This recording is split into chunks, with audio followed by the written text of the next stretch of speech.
এয়া টিপু চুলতানৰ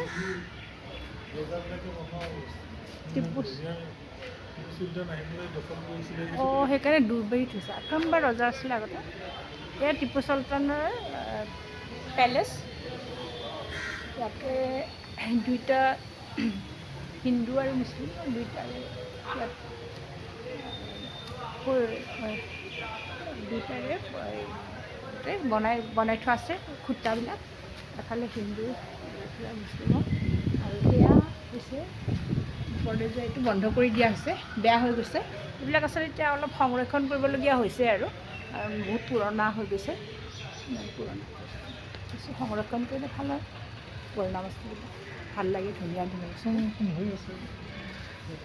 আৰু কিছু সংৰক্ষণ কৰিব লগা হৈছে আৰু মেৰামতি কৰিব লগা পুৰণা ৰজা মহাৰজা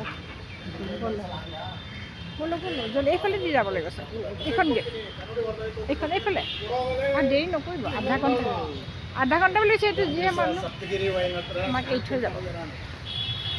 গণেশৰ মূৰ্তি কৰ্ণাটকা। আগতে কৰ্ণাটকাখন নাম